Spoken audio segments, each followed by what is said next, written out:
আশা করি সবাই ভালো আছেন। এই ভিডিওর মাধ্যমে আমি দেখাবো আপনাদের এনএফএস যে অ্যাকাউন্টগুলো আপনারা টাকা পাঠিয়েছেন, সেভ করা আছে সেগুলো কিভাবে ডিলিট করবেন।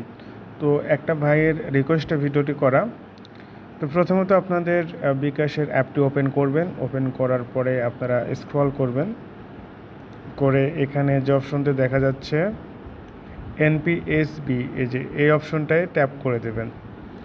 তো এমএফএস অ্যাকাউন্ট এখানে ট্যাপ করে দেবেন।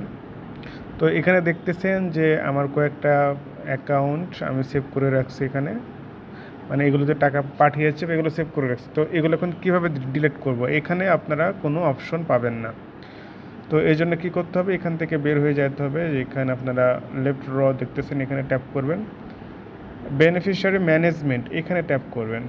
তো এখানে দেখতে পাচ্ছেন আপনাদের যে সেভ করেছেন এই সেভকৃত এমএফএস অ্যাকাউন্টগুলো, এখানে ব্যাঙ্ক অ্যাকাউন্ট দেখতে পারবেন বা এমএফএস অ্যাকাউন্ট দেখতে পারবেন। তো এখান থেকে আপনারা যেই অ্যাকাউন্টটি ডিলিট করে দেবেন, বাদ দিয়ে দেবেন, এখানে ম্যানেজ এখানে ট্যাপ করবেন।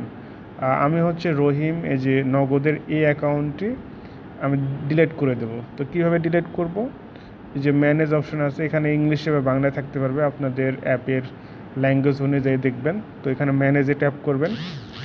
ম্যানেজে ট্যাপ করার পরে এখানে আপনারা নামটা চেঞ্জ করতে পারেন, আর বাদ দিন এখানে ট্যাপ করে দেবেন। তারপরে হ্যাঁ বাদ দিন এখানে ট্যাপ করে দেবেন। তাহলে দেখতেছেন অ্যাকাউন্টটি সম্পূর্ণভাবে বাদ হয়ে গেছে। আপনারা যদি এখানে যান পুনরায়, তাহলে দেখবেন রহিম নামের নগদ অ্যাকাউন্টটি এখানে আর নেই।